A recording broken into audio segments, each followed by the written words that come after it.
Hi, and welcome to Screens in Focus, the podcast where we talk about TV and movies. I'm Diana, and today we are talking about Cobra Kai Season 6, Part 2. Grog is back to join me. Hi, Grog. How are you? Rock and roll. I'm doing good. Awesome. I love to hear it. All right. So I know how much of a Johnny fan you are. So our question of the day pertains to Johnny because he is unfiltered, sarcastic, and hilarious. So I'm going to pose this question to you and to our friends out there. And then you and I, Grog, are going to answer it later on. The question of the day is, what's your favorite quote from Johnny, either in season 6 or throughout the whole series? Okay, so that he has a lot of quotes, a lot of sayings, a lot of one-liners. So Grog, you think about it. Friends out there, we would love to hear from you. What is your favorite Johnny line? You can drop us a comment here on YouTube. You can reach out to us on social media, and you can even call us at 669-223-8542. All of our information is in the show notes, and you can also go to screensinfocus.com and get to everything there. All right. Does so anybody actually call you on this? I have had people call. What motivates them to call you? Like they just really like into the show and they're just Yes. oh, well, and did you talk to them about it, or is it like just a recording? No, it's just a recording. Yes. Okay. So, all right. Yeah. And so if any of you want to leave us a voicemail, I will talk about it or share it on the podcast. So there have been callers who have an opinion. It depends on what the question is, right? So, and if it sparks them to like, hey, I want to share my thoughts on this, then they do that. So Want to share my thoughts on this, and that's why I'm doing this. All right. I'm leaning on you, Diane. All right. Talk me down from my point of view, which I'll share with you in a minute. But oh my goodness. All right.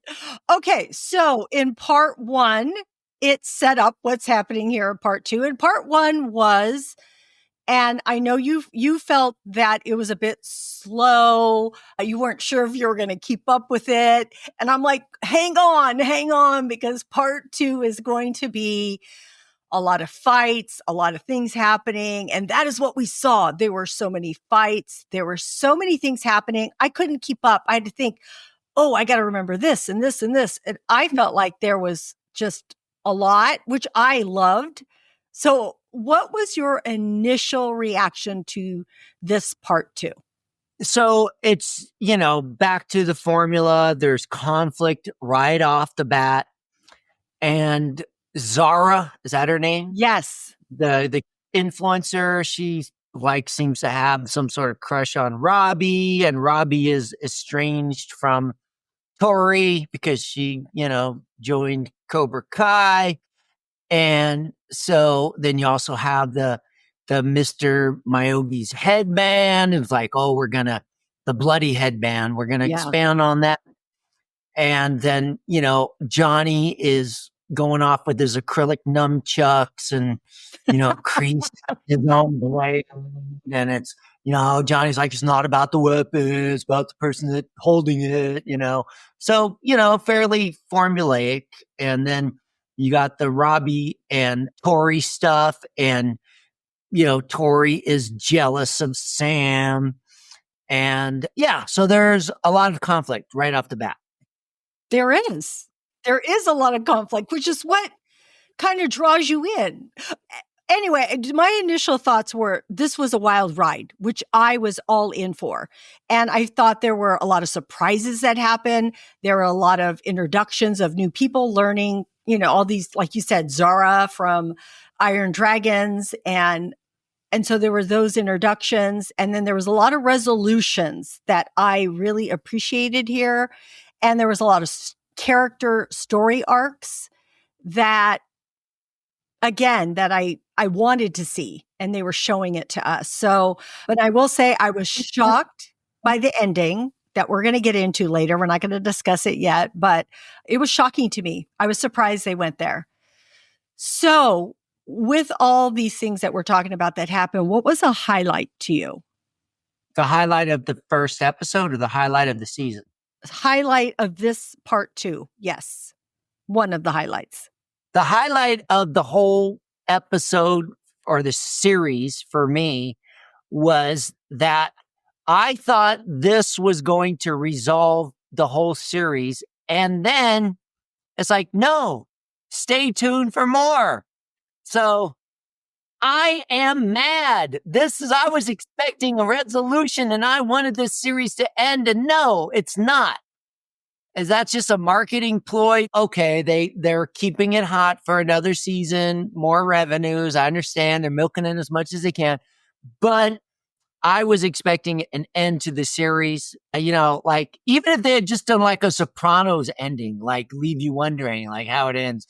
But no, they're like, oh, you gotta stay tuned for more. So, I was a little disappointed by that actually. Okay, I let you know that there was 3 parts to this season, 1, 2, and 3. I didn't know that. I thought it was only 2. I don't remember when you said that. Okay. My 1, 2, bad. 3. And so they let people know that there was going to be 3. They didn't like say, oh, wait, one more. And it is coming out February 2025. So it's not too long away that we need to see it. It's going to be 5 more episodes. So yes, it's a 3-parter ending, but it's considered all one season.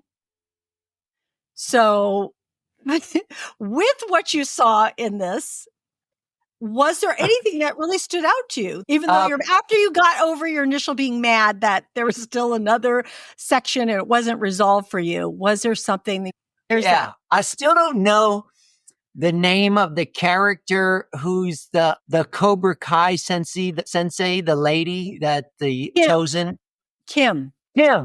I was like, what's her name? I couldn't figure out her name. And I went online trying to find out what is she called. So I wanted to mention it to you, that whole hookup thing with Chosen. I thought that was kind of cute, but no, the highlight is when this damn series is over, I'll feel some closure. So. All right. I'm going to share my highlights and you're going to comment on those highlights. Okay. I'm going to bring up some things and then you tell me. Okay. Highlight the fights. I loved them. And what I loved about them, well, one, I just love seeing them fight and being competitive. But what I also really appreciated about the fights is that they were always different. Each event that was happening was different. So they didn't know what they had to do going into this. All of a sudden, the announcer would explain, this is how it's going to be. And so I felt like that added to the intensity and anticipation because everybody's sitting there looking and we're getting explained what the object of this event is. And it changes from each one to the other. And they explain, okay, this is what, if you make it here, if you score this many points, there's no stoppage here. I just thought that was great. And I thought that was a huge highlight of this section compared especially to the first one, was just about learning who the captains were going to be and who was going to be on the team. And so they were just competing against each other from the same dojo. And that's all that we really saw. But here we got to see them face off with other dojos, which I thought was interesting because we were introduced to the way the other people fight too, which I was really curious about. So what did you think about any of that? Oh, well, of course, that I'm kind of more of a martial arts purist in terms of like the realism involved in martial arts. So going up on like a raised platform and kicking the opponent off of it, and as a financial planner and a risk manager is what I do for a living, thinking about what's the insurance cost, when these people fall off the mats, like if they break their neck falling off the mat, it's like, that's like so unrealistic. I'm just like, it's just like, okay, it's interesting, that they designed all these, kind of extreme environments that they put the fighters in. But there's nothing in the world that even comes close to resembling that. I mean, it's like if you draw blood on an opponent in a real martial arts, contest, like not UFC stuff, but like the stuff I used to do, International Martial Arts Federation. If you drew blood on your opponent, you're disqualified. You're supposed to show control. So as kind of like a person who values martial arts as a, kind of a way of life, but it's also about respect, and you never want to like damage your opponent. And then your viewers may notice I have a broken nose, which I got broken in a martial arts competition, way above my level. I mean, I was at a black belt level, and I there was only 2 black belts in this tournament, just me and this one guy that were going to spar. And so I had some martial arts experience, but I was like 30 something years old. I was like 35 years old. And then my sensei, Mr. Brewer, says, watch out for this guy. He's got a foot like a machine gun. And I was like, well, I was known for like being like a heavy hitter. Well, it's like, okay, well, I'll give him the cannon. What, the cannon versus machine gun? Well, of course he broke my nose when I lowered my hand. I have it on video. I lowered my hand on just this one little instant. He just kicked up and bam, just kicked me right upside the face and broke my nose, and blood started flowing from my nose. And I didn't get knocked out though. I went back to my thing, and the referee's like, he gave him a point. I'm like, okay, but I can't continue, sir. I just got blood. Technically I should have won the contest. We were like competing for like a samurai sword, Oh, cool. And so like I broke my nose, but the guy was like, oh, I'm so sorry. He was so apologetic. And like, he knew he should have pulled his kick. You're not supposed to have contact to the face. You kick somebody as hard as you want to the target areas of the body, but you're not supposed to kick to the head. You're supposed to, like, if you throw a punch to the face, you're supposed to come within like an inch of the face, but then you have to pull your punch, to show that you could have had contact, but you didn't. So if you actually hit the person, that shows you're out of control. So therefore you're not in control of yourself. Yeah. And you are not, worthy of, being in this contest. So, that's the rules. Like if I fight by the rules, but the guy breaks the rules, broke my nose, I still felt like the loser, right? So when I watch fights like this, like when I see, Tori fighting with the bow staff, they're like, like tournament. Oh, yeah. That whole, I was like, there's no such thing as bow staff fighting. If you try throwing a stick at somebody, you're going to like break somebody's fingers like right off the bat. Nobody does that. So, I mean, I just, it's hard for me to relate that. So maybe viewers might not appreciate that they want to be like, oh, it's all good, but it's not. Okay. That makes sense though. Wow. Well, that was an interesting story. I really actually liked hearing that from you, but at the same time, I guess you have to suspend belief when you're watching this. So I did. Okay. Well, you have to, right? I mean, yes. I mean, much of it is not realistic, especially, okay, Zara is fighting, and then the next thing she knows, she's waving to her fans and smiling and has her phone. Like, that's really going to happen? I don't think so. But and here's another thing about the fights.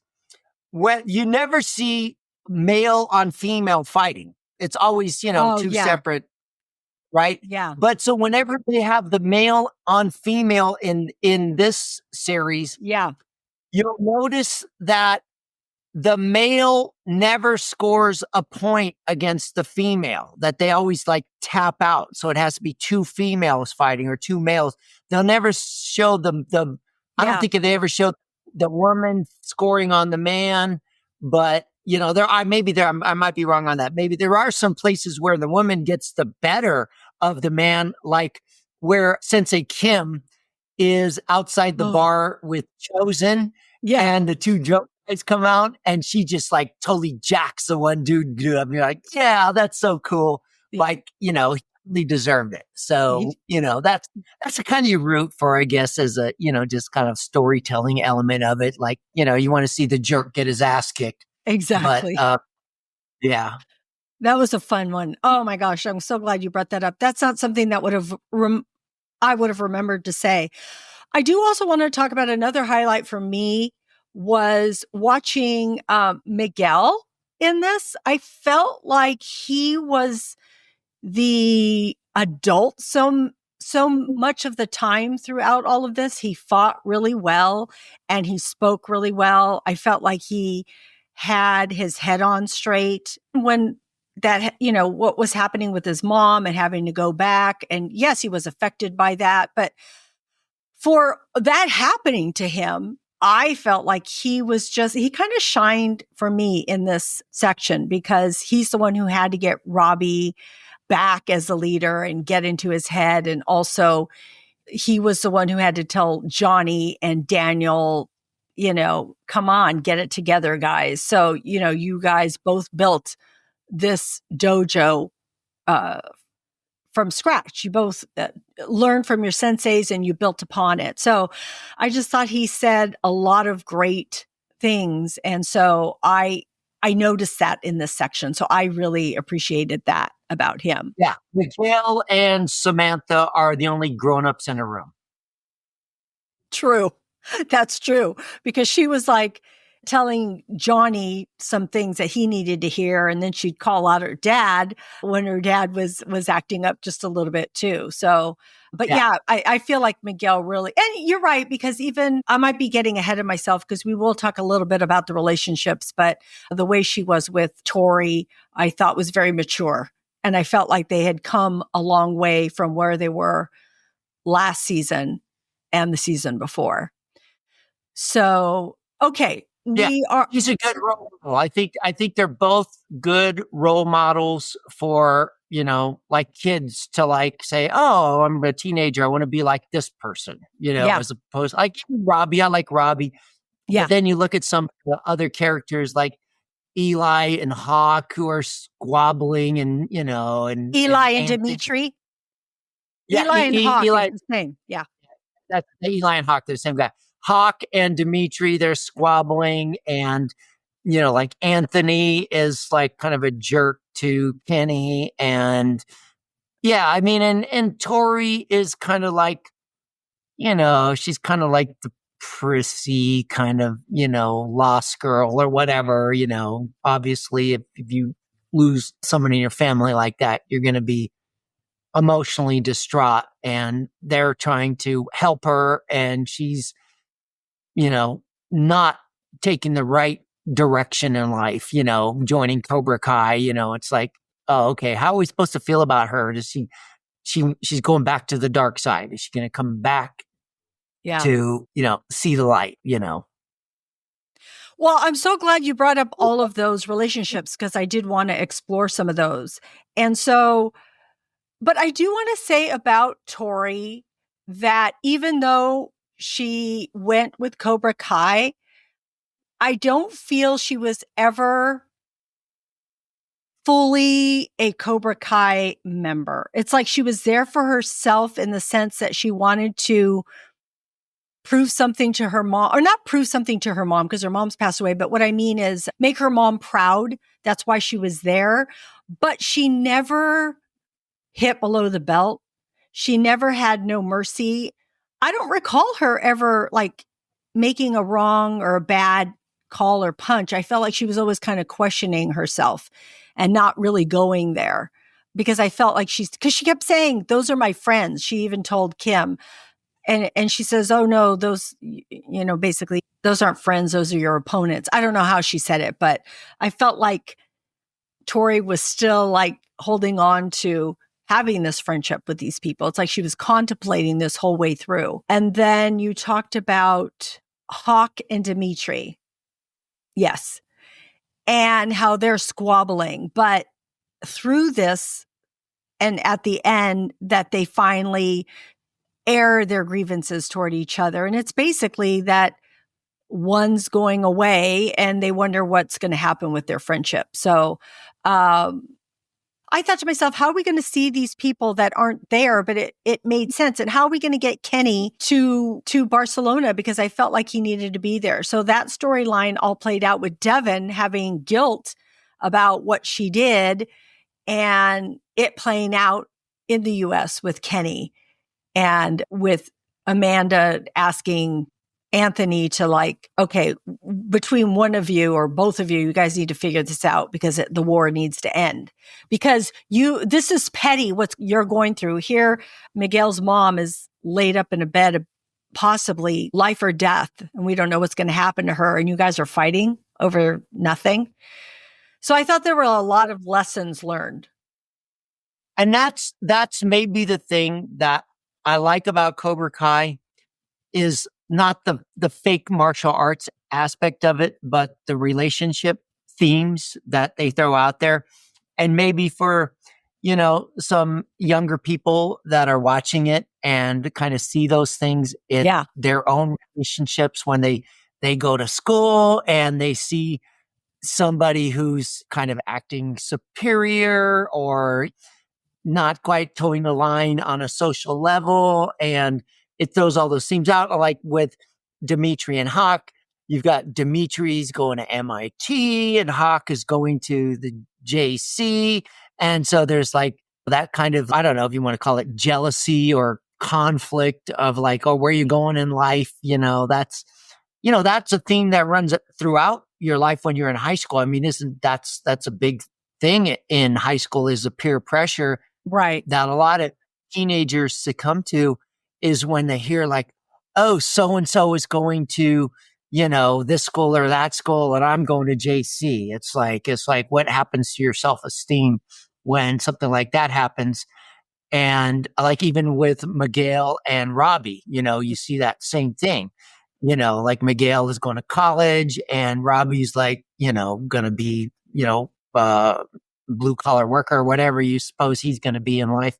But yeah, I mean, that's kind of maybe the stuff that I like about Cobra Kai is that it exposes those issues and it brings like a certain level of justice to it at the end. Like the good side kind of always wins, where there's always like forgiveness or reconciliation that brings them back together. And that's the way life should be. I mean, like if you're that bitter about, somebody doing better than you and, in some level, it's like you need to get a checkup from the neck up. You need to look at your own self instead of looking at, blaming the system or whatever for you not being where you want to be in life.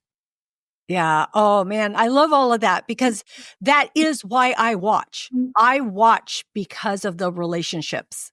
Yes, I love the fighting and that was a highlight because that was different. That was an action that we were seeing. But if that action is not backed up for me by emotional relationships, then it doesn't work. I can't watch action. I mean, I can watch action, but what I mean is I'm not really invested unless there's relationships behind it. So like with Johnny and Daniel, which we actually haven't talked too much about them, but at the beginning, they're at odds with each other in that they both have a different approach as to how they want to teach the kids. And so then the students are not following through or not sure what to do because here Johnny's saying, be aggressive. And Daniel's all, hey, you got to have balance. And then later on, it is Sam, how you were talking about her maturity. Sam tells Johnny, hey, listen, you kept saying this, but I really think we do need Miyagi-Do. We really do need balance. And finally, it kind of clicked into Johnny. And he never really wants to hear it from Daniel because they have been at odds. But that's what this whole series has been. All these seasons is about them getting to the point that I think that they're actually getting to. And the fact that that Johnny leaves Daniel that message and says, the kids need you, and so do I. So I thought, oh my gosh, that's so great. And again, that shows that story arc for Johnny that he's saying this. And also when he's on the plane with Miguel and he finally, after all that comedic stuff happening, which I don't know, you might bring that up, which was really kind of funny with the guy in first class being a jerk and everything. But Johnny kept wanting to go see Miguel in first class.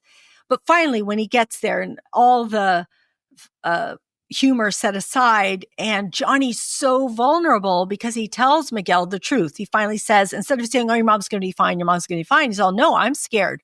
I'm scared too. And also, I didn't think you needed my support as much as Robbie did, because Robbie's not going to school and you are.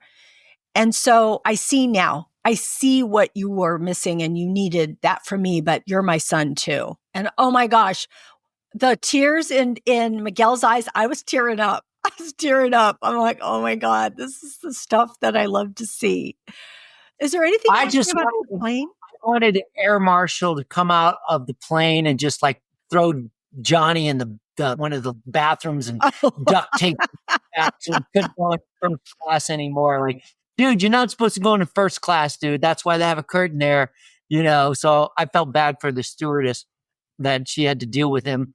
But yeah, okay, go ahead. No, I was just going to say, I thought he was going to get in trouble because that's so Johnny, right? It's like, oh, is he going to do what he's not supposed to do? I was thrilled that Miguel punched that guy. And then the cops take him to the hospital and they're like, oh, you guys are so brave. They're like, you had to deal with that drunk, obnoxious guy. I was like dying. It was so funny. Yeah. Well, that was, I don't know. I think about the writing on this show and you talk about the themes, like, you know, the conflicts between the characters, and that's, you know, that's fine. It's good stuff. But I think they should just take the entire script of this series and throw it in the chat GBT and edit it. You know, like, you know, we had this whole Hollywood screenwriters strike and all that stuff about AI and how it's like messing with, like, you could actually have AI write this stuff. But it's like, okay, so you got this great kind of like character conflict that they developed, but then you got this like cheesy humor, like when Robbie loses the kick contest to Quan and he has to give up his room, and now all the guys are sleeping in the same room together. And, you know, I forget who it was. Somebody, you know, farted or whatever. Yeah. And it's like, oh, yeah, that's funny. It's like a fart joke. I mean, you know, the first joke I ever told to my kids when they were like 3 or 4 years old was like a fart joke. You know, it's like, yeah, that stuff resonates to like 3 and 4 year olds, but now you're trying to get me to like, you know, like appreciate this as a viewer. Like, you're right. And then like the scene where like Anthony like has to, you know, like, sorry, Kenny, I'm going to drink a whole bottle of X-Lax for you. It's like, what? I mean, it's really, that's the best you can do for comedic effect, is to, you know, make it about, you know, excrement or whatever. I think there's a better way to write, you know, humor. And so whoever the writers were for this series, they should all be fired. I mean, like, they should like hire me and you as consultants so we could like make this way better, you know? So that's my thoughts on. Yeah. So I agree with you on the 2 parts that you brought up. Like, I think that they weren't hilarious, those 2 parts. But I also do think that the writers are pretty good because they give me the heart and everything else that I want. So yeah, maybe I don't know what comes into their brain about those particular pieces. But you had brought up AI, which I do want to get into. I do want to start talking a little bit about the themes that you saw and any growth in the characters or any thoughts you had. And when you said AI, it made me think of Mr. Miyagi. So anyway, before I start talking about that, what did you see any themes that you wanted to talk about, or did you see any character growth in anybody in particular? What did you see? So I think they should have given Johnny more of the limelight, let Johnny do his thing, because he's such a lovable loser, but they just didn't play it up as much. And like one thing, like, I don't know, they kind of touched on, which kind of like got me thinking about when you pronounce the word Barcelona. In Spain, they actually say Barcelona.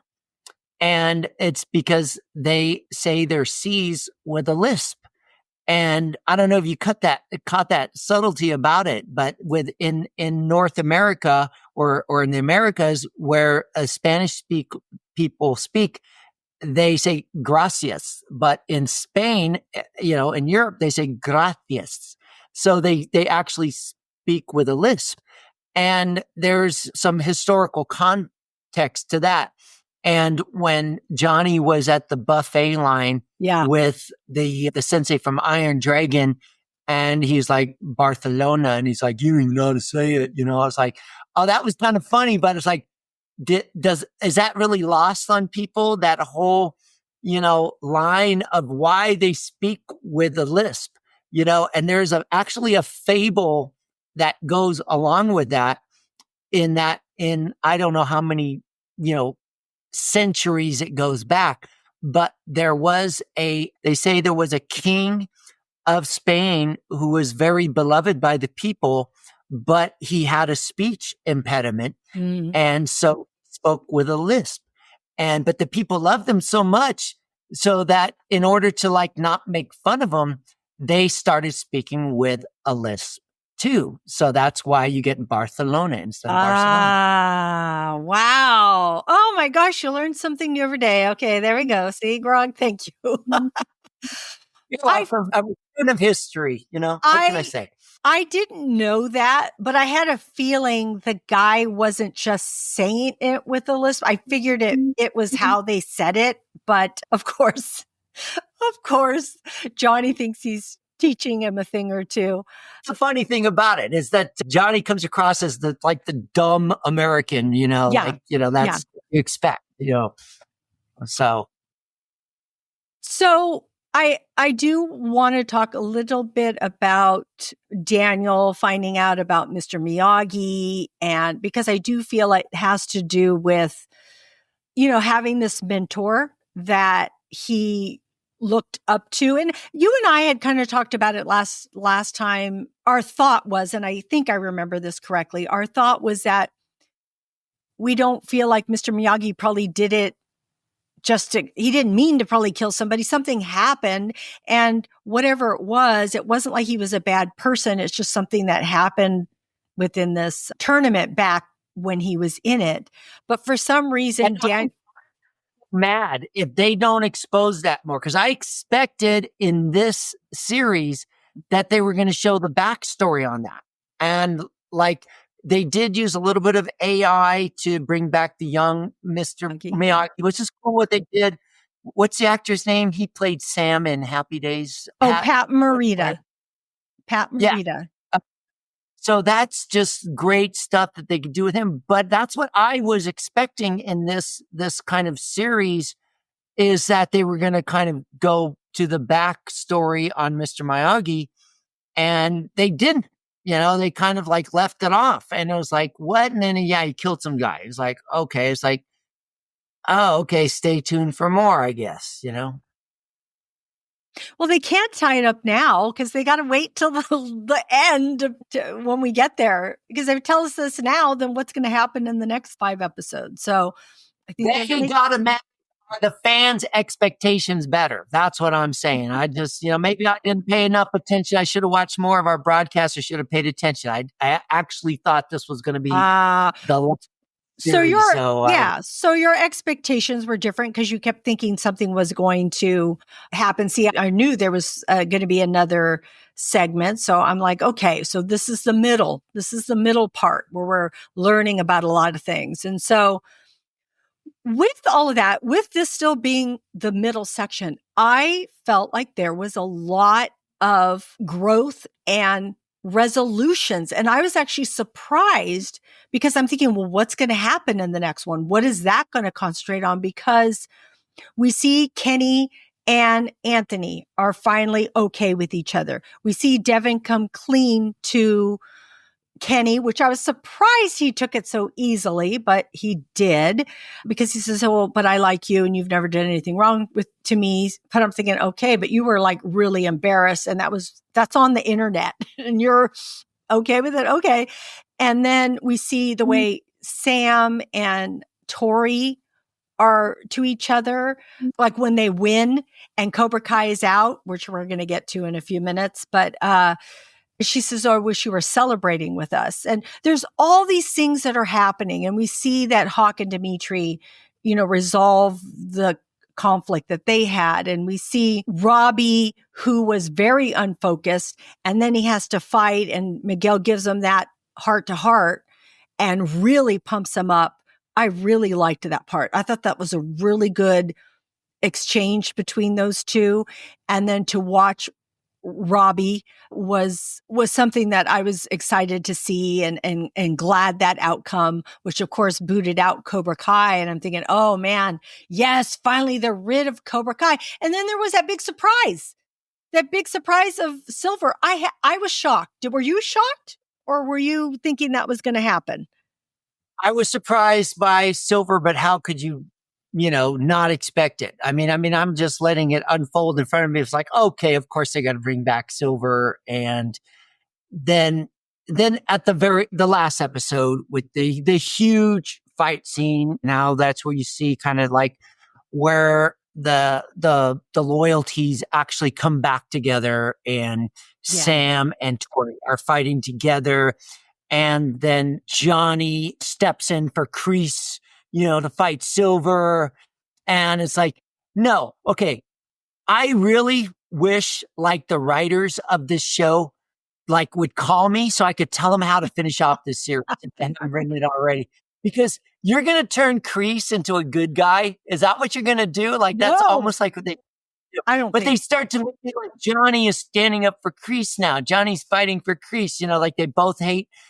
Silver's like, okay, that's fine, but you know what, Johnny, kick both their asses, okay? Yeah. And then as far as Tori and Robbie go, I think that Robbie should just dump Tori and get with Zara.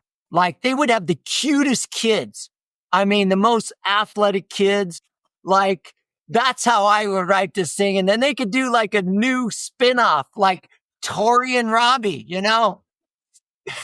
That's hilarious. And I love that you have that take on it. Okay. I do. That's hilarious. All right. You weren't expecting it. No, I wasn't. But it's funny. Okay. So I'm in some Cobra Kai groups and people are loving Zara. I am not a fan of hers. Okay. I'm going to tell you right off. I am not a fan, but a lot of people think, okay, she's this, she's that, da, da, da, da. And I'm like, okay. But no, I liked it when I don't know what the actor's name is, but she's very athletic. I think she's going to be something someday. She'll be in some movie or some series, and she has a place in some action movie. Yeah. She's right. a good show to this whole series. Yeah. Yeah. Hey, we didn't even talk. Well, we're going to get to, I want to talk about the other people in just a few minutes, the other people that were in this. But let's just talk about the finale, that episode, and then we'll keep going, because I do want to bring up some things about some of the people. Okay. So this big finale happens, and that last episode was insane. And I know you're probably like, what is happening with all this stuff? Where's the security guards? Where's the police? Well, I was curious what was going through. I'm going to tell you what was going through mine, but you tell me what was going through yours. Where's the police?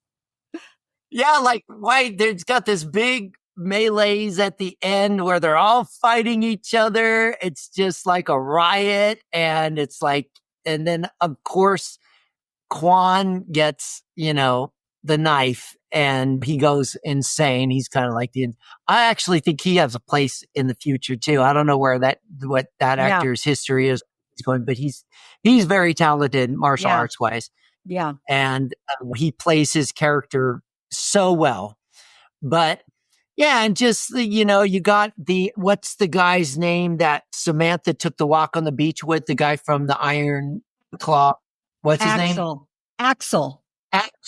Okay. So he's like this big dude and like martial artist. And I was like, this guy's weird. And now, see, that's kind of like he's training with his Iron Claw sensei, and he's not, doing it right. And the guy's like abusing him. Samantha sees like, the welts on his back, like he's getting whipped by this guy. And it's like, what were the writers thinking with this? Like, really? That's like so dark, Where'd you go with that kind of stuff? And then like he's kicking everybody's ass at the end. So like, what's going to happen to him? And then Quan ends up getting, stabbing himself with the knife. And it's like, okay, blackout, next episode. Oh my goodness. Okay. Well, so this big fight, I did really enjoy it. And I did because I was hearing in the beginning, I was excited. I couldn't believe it was going there. I thought, how could this ever happen? How is it that Russian sensei punched out Gunther as he's talking? I'm like, crazy. And you're right. Where are the cops? But I did notice that as we were going on and we saw different people fighting with each other, we saw Eli and Hawk fighting back to back. We saw Robbie and we saw all the Miyagi-Do kind of come together with the other Miyagi-Do people. And so we saw them reuniting. And I'm going to step back. I keep that thought, but I want to step back because before they go into all of this, they do have that time in the room together. And it's interesting because I like the way it was shot. It was the lighting was different. And they were all talking about, that's when they were kind of making amends to some of them. And they were talking about being a Miyagi-Do team. And there was something about that part that reminded me that they were all talking about how this was going to be the last time that this was going to happen with them together. So I felt like they were relating real life, meaning that this is the last season of Cobra Kai with them as actors acting together. And I felt like they were relating it to the series and that they are, as characters, are all going off to college or on to the next part of their lives. So I really liked seeing that in this finale. And then, of course, it transitions to the fights and everything that's happening there. But you quickly saw it turn much more ominous as they were fighting. And so it got much more serious. I think the music probably changed because we were seeing that Kreese wanted to kill Silver. And so we were seeing that. And like you had mentioned about Johnny coming in and was he saving Kreese? I think he was maybe saving Kreese at the moment because he felt like Silver was the bigger bad person in this. But I don't think that meant for a second that Kreese still isn't the enemy to him. I don't think so. But also, the enemy of my enemy is my friend. True, I guess, for the moment. But I don't think he's going to give Kreese a pass on this. But I also think he had a relationship with Kreese. So I think that seeps in just a little bit, even though he doesn't like him and everything that he created. It made him feel as a young person, but he still has that connection to him where he doesn't have that connection with Silver at all. Probably hates his guts. And so both characters are irredeemable to me. Like, don't turn one of them into a good guy at the end. Like, kill them both, put them both back in prison where they belong, and I'll be happy. Well, I do have something to say about Kreese when we get to our thoughts on the next. Well, he's a veteran. We got PTSD. Okay, so give him a break. So, but before we get there, I do want to say that how this totally shifted and that we see Amanda and Anthony and all the other Miyagi-Do people in America watching as this plays out, and they are shocked. And we see Amanda so worried. And it was, how they show Quan fighting Axel, and you were talking about how big Axel was.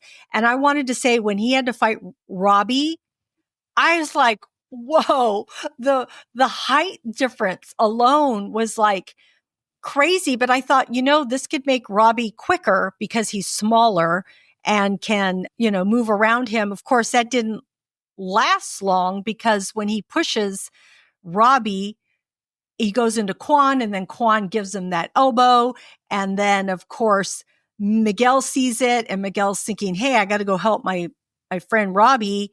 And Axel is mad at Miguel because he's jealous because that's Sam's boyfriend because he got the wrong impression with Sam being kind to him. So it was just like, it was so much happening. And I liked it though. See, I like it when there's a lot of stuff happening and you're like, what's happening here? What's happening there? I was just all in it to see what was happening with each group, each person, each duo. So I was loving every second of it. And earlier, before it turned real ominous, I was like cheering. Like I had my hands up in the air. And I'm not kidding, Grog. I'm not kidding. I was cheering because it was so much fun to me. I thought it was very, very exciting. So your viewing experience is so much different than mine because I'm sitting there with my laptop on my MacBook Pro on my lap and I'm like taking notes, like what I want to talk about, like, my thoughts and stuff. when I first watch it, I watch it for pure entertainment. That's why I have to go watch it again because the first time I'm just watching it as a viewer, just taking it all in. It's not until the second time that I decide, okay, these are my notes. These are what I'm going to pay attention to. Maybe that's my problem as I'm watching it as like Critically, I feel like we're like Siskel and Ebert. We want to, like have our review of it and we want to be objective and, it's like, I mean, objective. I've told you, I lost interest in this series a couple of, episodes ago. It's like, I just like, oh, it's kind of fun to talk about. So, okay, I'll do it. It's like, I'm an entertainer, it's like, this is entertainment. I have, people that are kind of interested in following my music career or whatever. And it's like, okay, let's, give them some good entertainment value for what we're doing. And you bring such a valuable service to me, that you watch a lot of stuff. And like I always say, you're like a great filter, like I need a filter in my life to help me kind of like see what's worth watching, so I think that brings a lot of value to your viewers. Like maybe they're listening to this and so it's like, man, Grog thinks this really sucks. I'm not going to watch it. Maybe they like me. They may like that point of view. So it's like, yeah, people, don't watch this series. It sucks. It's awful, but it's like, it's fun, if you're into that corny stuff, it's like, okay, whatever. I find a lot of value in it because again, if it moves me, I'm watching it. So I'm telling you guys, go watch it and have fun. So there you have Grog saying say this. Watch like season 1 or 2, but then like, I forget where it fell off for me, but I mean, like the first season was like epic, like the flashback to, the whole 80s theme and like the theme of like old school versus the new school. And that was just like, and then so bringing these characters back and you got Johnny driving down the road in his Camaro. It's like, oh man, that's what it was kind of cool back in the 1980s, back in high school. Yeah. It was like cool. Like you're like our age and like,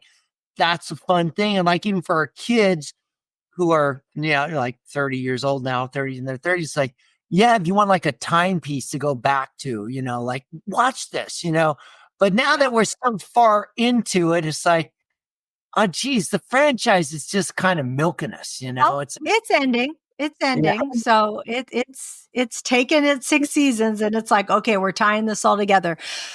Okay. So the mood shifted. Unfortunately, we see here and we see a death, which we haven't seen in Cobra Kai. Is he dead?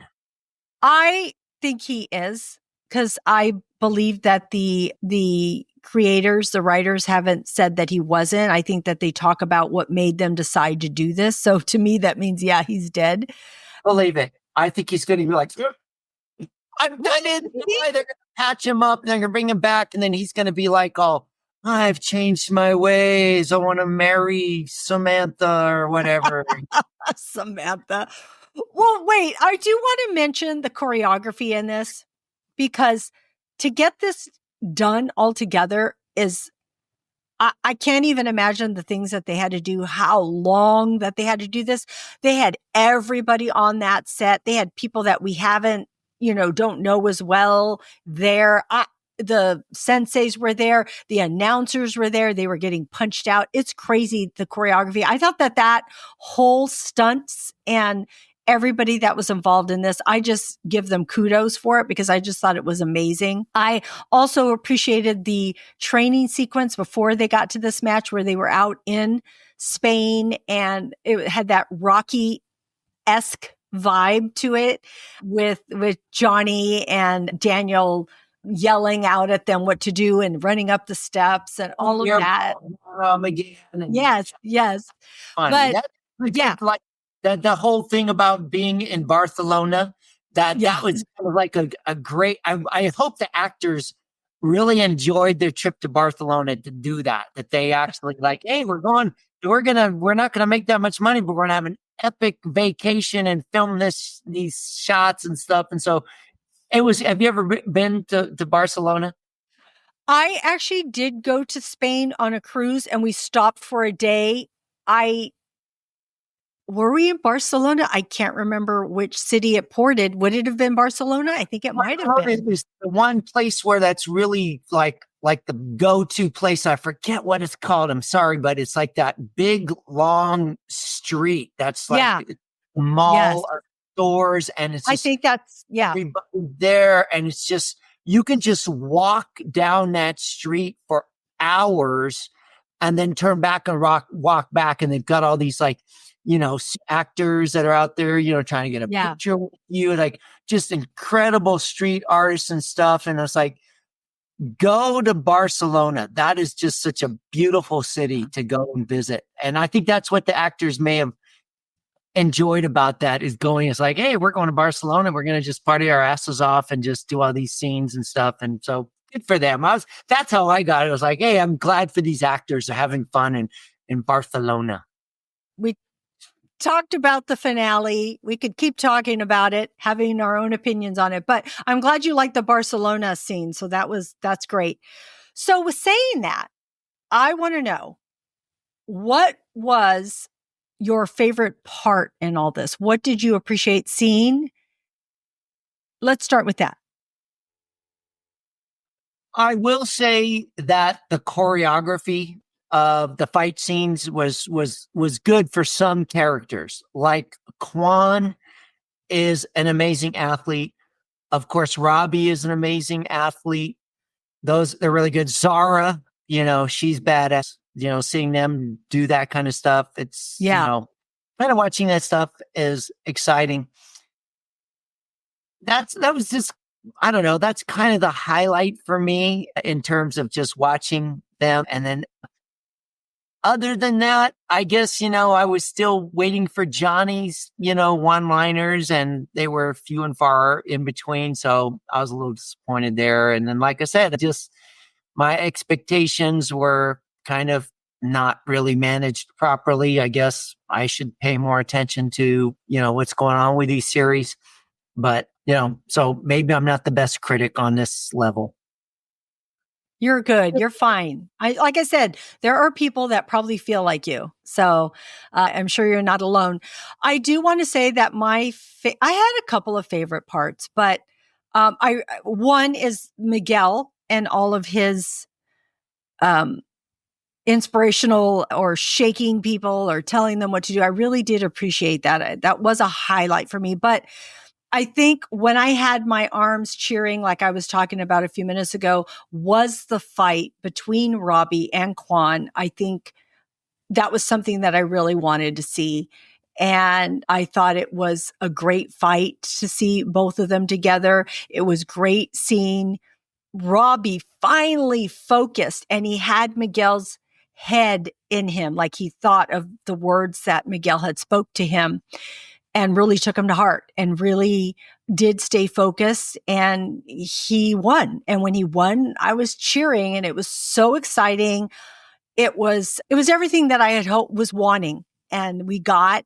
And I loved when everybody was so over the top, so happy. And Daniel tells Johnny, congrats, you finally beat Kreese. And I thought, oh, that was so great that Daniel said that.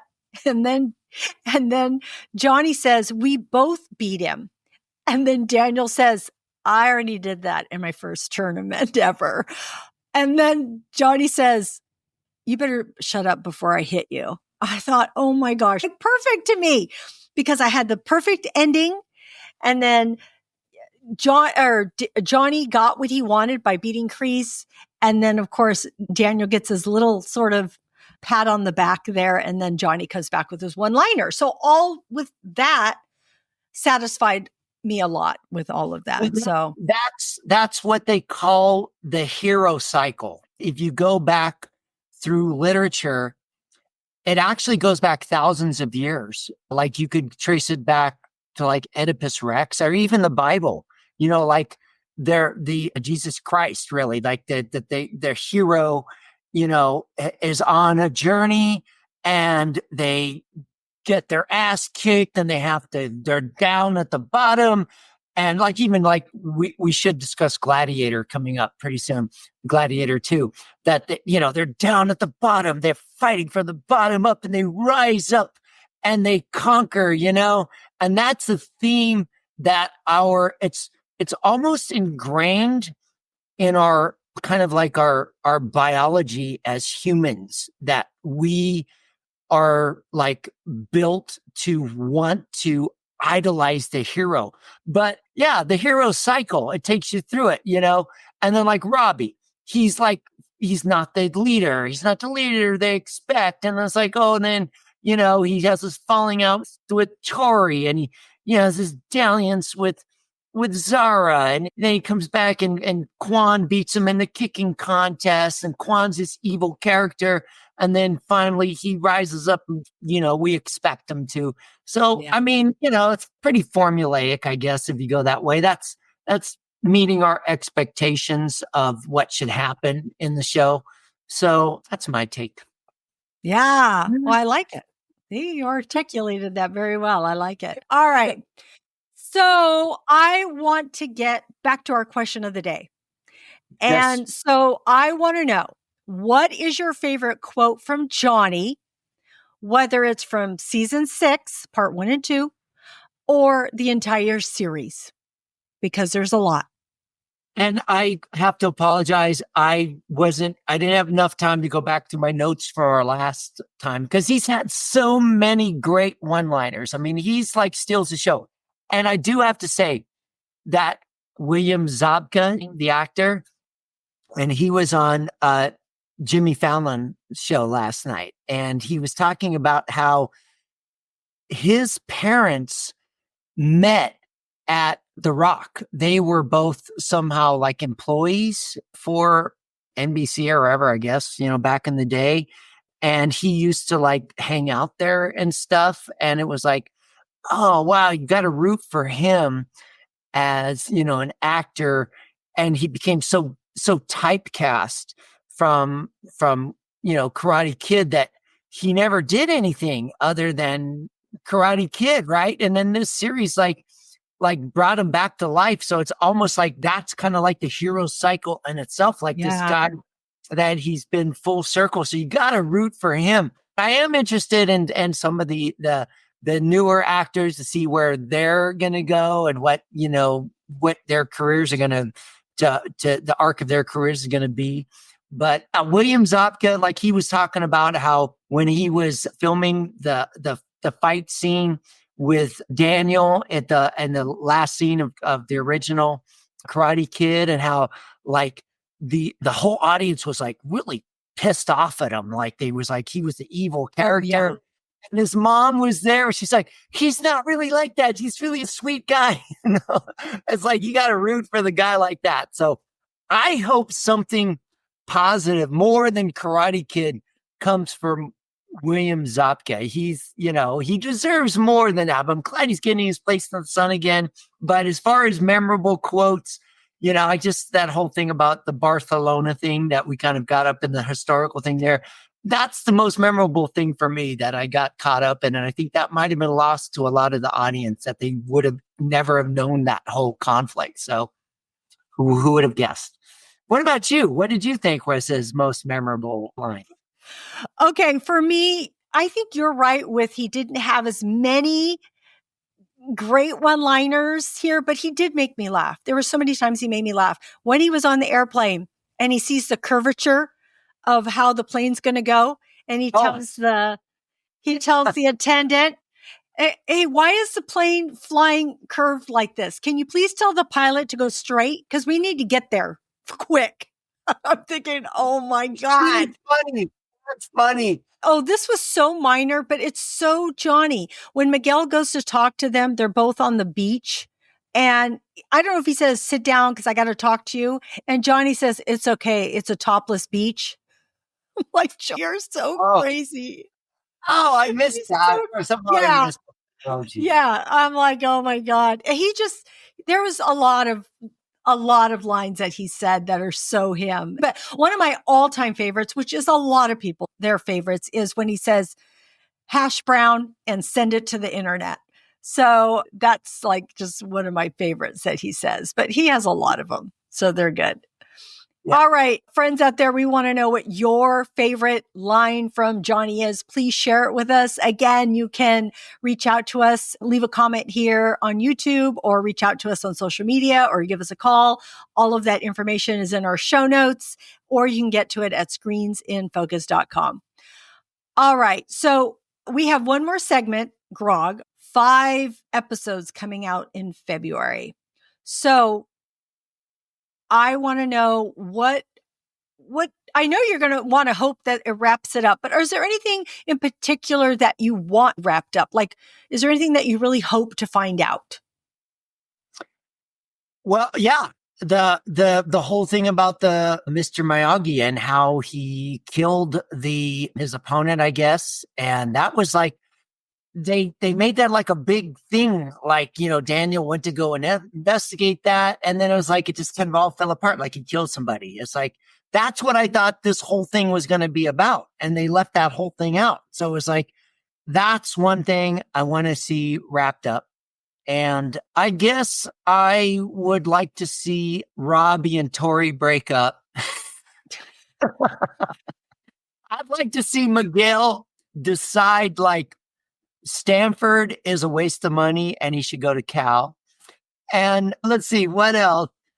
No, that's about it. I guess, I want to see Carmen have the baby and, yes, baby, all that stuff. And Johnny get a good job, being a provider and not being a loser for the rest of his life. And maybe he needs to go to Alcoholics Anonymous or something like that and get his life straight. But we'll see. There's, and maybe. Oh, wait, that's one more line. Sorry, I have to bring this up. When Daniel gets the information from, I don't know if it's from Silver at that point or not, but he gets the information, he's pulling it out of the envelope and he's all, holy shit. And then Johnny says, what is it? The minibar bill? It's so funny. The minibar. That's funny when Johnny's talking about the minibar. That is funny. But it's like, you pay for it. It's like, have we ever been there? It's like, don't touch it. Don't open the minibar. Yes, exactly. Don't touch it. It's triple the price.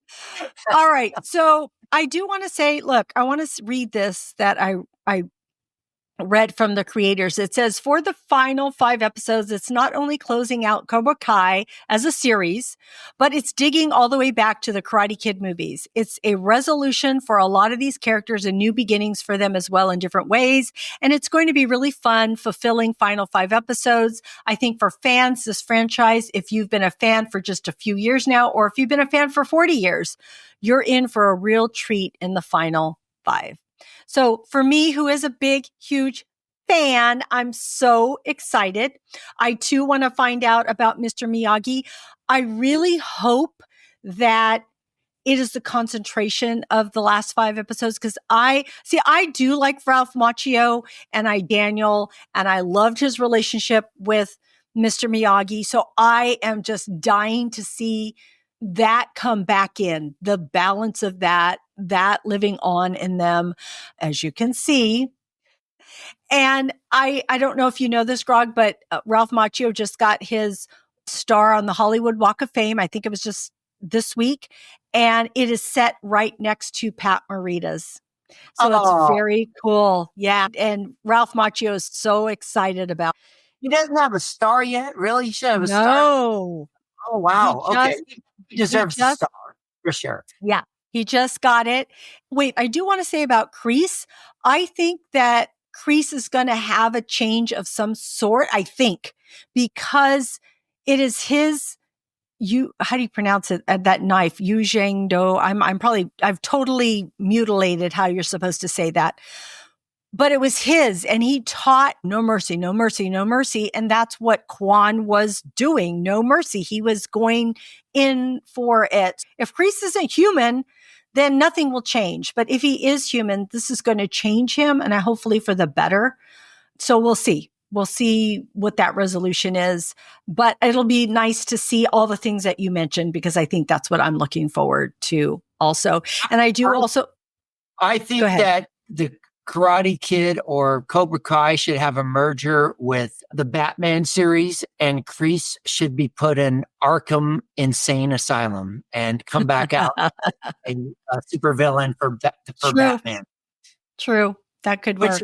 So, and the only other thing I wanted to share with you was also Coldplay just put out a new song called The Karate Kid, and they have Ralph Macchio doing a video with him. I was just listening to it. And it was because Chris Martin was so affected by Karate Kid, the movie, that it has stayed with him all of his life, and he wanted to write about it. So he wrote about it, and then he asked Ralph Macchio to be in the video. So I thought that was kind of cool too. But the other thing I wanted to share with you, last podcast that we talked about, you asked about Peyton List, who is Tori, and you had asked who was the most famous out of them. And I told you I thought Sholo was, but now I've realized that Peyton has done a lot of stuff. She has been in a lot of Netflix. She's been in Disney shows. She's been in a lot of things. So she is done a lot. She was recently in, I can't remember the magazine that interviewed her. She looks gorgeous. And there's a lot of videos, a lot of clips of the videos of her in there. She is so gracious and nothing like the Tori character. I was very impressed with her. And I found out that her and Jacob are boyfriend and girlfriend and have been for a couple of years. Who's Jacob? Jacob is the one who plays Hawk, Eli. Yeah. Wow. Well, good for them. She is a great actress. Yeah. And athlete. And she just had to suffer through bad writing through this. So I hope she gets better scripts. Just go watch it. It's good. All right. Yeah, don't listen to you. If you want financial advice, I can help you. But if you want movie and TV recommendations, I can help you. I'm an entertainer. That's my kind of calling in life, is that some people like to be entertained and some people like to be entertainers. You're an entertainer, with the shows that you do. And you've done acting in the past. We should probably talk about our entertainment, kind of experiences, like not like I ever made it. I always tell people I'm a failed rock star, like I never made it big. Like I was like a minor league rock. You're very good. You're very good. He's awesome. Go listen to him. Okay. Come listen to me. Come see me play. I do have a decent album from the 80s when I was in Wizard, but I did get a pretty good review on some stuff that they're like, I guess there's still a market out there for washed up 80s rock. I forget what it's like, the website Temple of Metal. Like they gave me a review and they were like, this is an awesome album. I'm like, what? Really? It kind of validated my whole rock experience, Like I was like, we were part of that whole 80s thing. We got to open for Dokken and Joe Perry from Aerosmith, and we were on the same circuit as Motley Crue and Metallica and all those bands. And like we recorded an album and we played the Troubadour and we never made it. And then here I am, I'm out there like I'm rocking out in clubs these days. When I'm up there on stage, I'm being entertained by looking at the reaction of the out there. But I would just say, if anybody who's in the Portland area, if they're watching this, they want to come out and see Exit 52. Yeah, you'll have a fun time. You will, definitely. And I will have all of Grog's links in the show notes. I'm glad that you talked about that so that people can look for you in that. So we've wrapped up our conversation on Cobra Kai. We'll be back with part 3. Comes out February 2025. Be sure to watch it. And please check out Grog. He is very, very talented. And I have all of his links in the show notes. So be sure to check him out. I do highly recommend it. All right. So, And I go there. I also want to recommend that your son Michael is so talented in what he does. And if you could put some links there, that I follow him, and he's got some real good stuff out there too. oh, awesome. Thank you. Thank you for saying that. Yes, he recently played in San Diego. So just last weekend. Anyway, so I want to know, we're shifting to TV and movie recommendations. We're just going to give you a few of our top favorites here.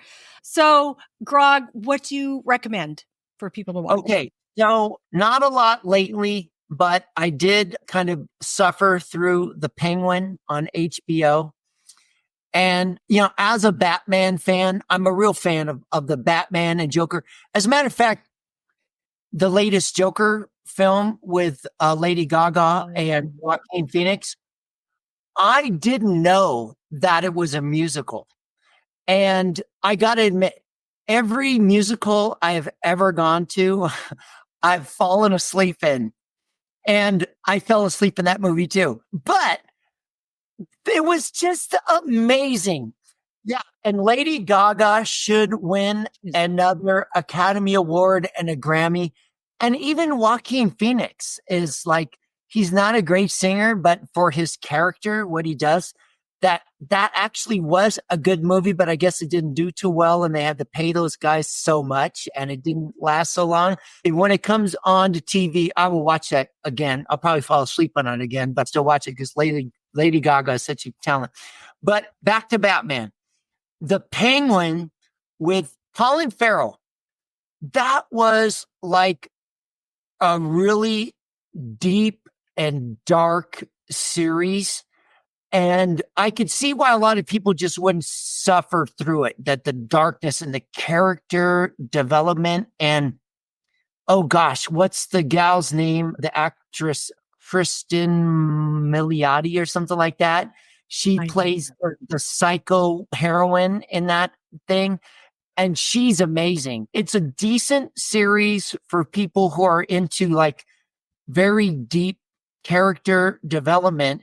And then at the very end, where it gets really dark and you can't like the Penguin after you watch this thing, but then he's out on his balcony, and then they show the Batman searchlight showing, which makes me think there's another HBO Batman series that comes out. So I'm kind of thinking like, oh, that would be kind of cool. So I thought that was an interesting series. And then, of course, I'm into the Dune series. That's I'm a big sci-fi fan. And we just watched. Did you watch the first episode? I did. Okay. And so my problem with that was I had to watch it like 3 times. I only watched half of it, to be perfectly honest, because it was a lot and it was late at night. So I actually haven't watched the whole thing. So I need to probably go back and watch it. Yeah. Well, the 2 last Dune movies have been pretty good.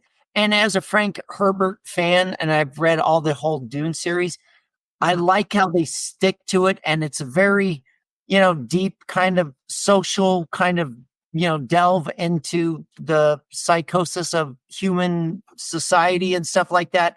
But it's a great series, but really had to watch it twice, just like kind of like Game of Thrones. Like, if you ever watch Game of Thrones, like the first time you're like, they're talking about governor this and governor that or whatever, they got the British accents. They talk about, all these different people. The houses and the people. Yeah, the houses. But then you watch the second time and then it makes sense. Like why do they make these shows like you have to watch them like 2 times to really understand? But, we did watch Dune like 3 times. The first episode of Dune, I watched it like 3 times. I was like, oh, I get it now. So maybe that's what you got to do if you really want to get deep into the stuff. But the one that you don't have to get too, deep into that I just started watching recently is Territory, which is like an Aussie Yellowstone. So it's down under, as they say, down under. And it's got some interesting stuff happening. And then the one actor that I'm following in that, his name is Sam Corlett. And I got to say, I think I have a man crush on this guy. He's so handsome. And I was like watching the series, like, who is this guy? I've seen him. And then, my wife, Karen, she has such great facial recognition abilities. And she didn't even remember, but he was in one of the latest Viking spinoffs. He played Leif Erikson. And I know you're starting to watch Vikings now, right? I'm like on season 5 now.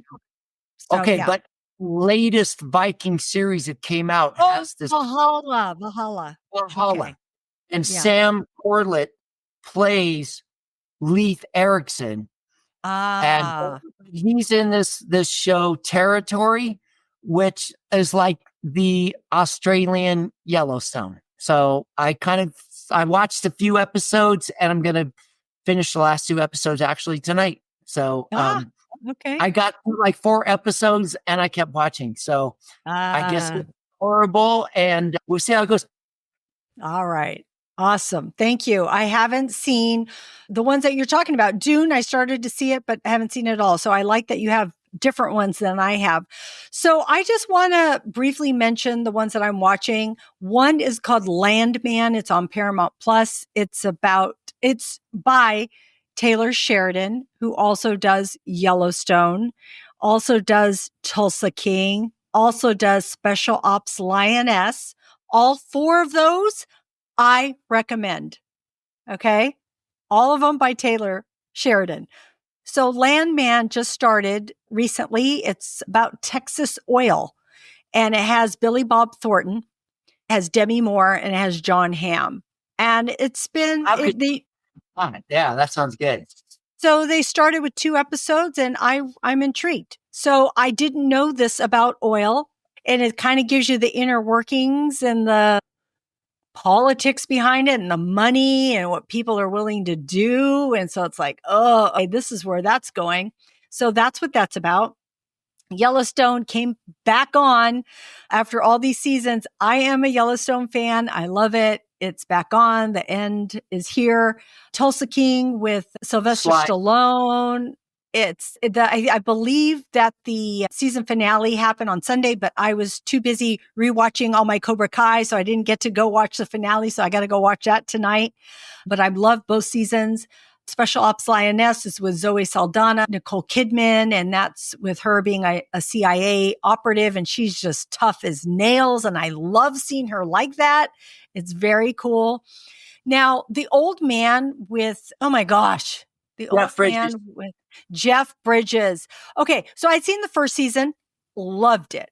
Then the second season came out, and it was very slow going for me, the first few episodes, and I couldn't get through it. And I waited. And so I had a lull in things that I was watching. I went back and I was totally gripped again. So I had to get through those few episodes. I think it was because it was where it was filmed. It just wasn't connecting with me. But I don't know, there's something about after those few episodes, I was all in it again. And I was so excited. And watching Jeff Bridges fight, there's just something about it. He's so charismatic. He's so engrossing. You can't help but watch him. He's such a good actor. I watched it, and he, for his age, and now I guess he's going through some treatment for some form of cancer or something like that. So he's not doing so well. But he's such a beloved guy, and like, I guess I kind of slept through the last season. And I watched the first season of The Old Man, and being an old man myself, I can identify with it. But the second season, I was like, That's what I said. It's just out of obligation for Jeff Bridges. Like, I got to finish this for Jeff. It's like, I wouldn't do it for, I wouldn't do it for Ralph Macchio, but only because you're like, into, Cobra Kai. Come on, Grog, you get there and watch the last part of it. No, but I'm serious. Old Man Gets Good Again. When they come back to the States and deal with stuff, it like ramps up and you're like, you'll be in it. So if you can get through those parts, it has that intrigue. It has who's doing what and what's happening. It's really been good. It's back to where I was hoping it would go to. So it really has gotten good again. And then it ends. But, and then also I'm watching Silo, which is on season 2 with Rebecca Ferguson, and it's a sci-fi. Are you watching this, Grog? Is that on Hulu or so? It's on one of the sites I don't get. So, oh, it's on Apple TV. I think you'd like this one.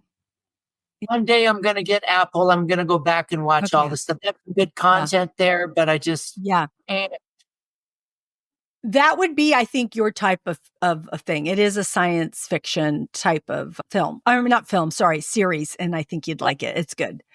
And then the only movies that I've seen recently are Heretic and Smile 2, because I was going through a horror phase. Heretic's with Hugh Grant. It's a psychological thriller. I thought it was good. I didn't love it. I just liked it.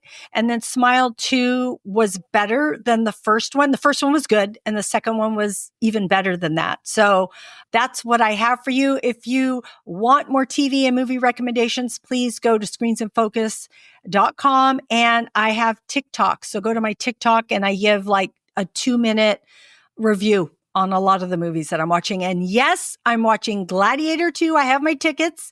And yes, I'm watching Wicked. I have my tickets. So be looking, look up for those. So I'm excited. All right.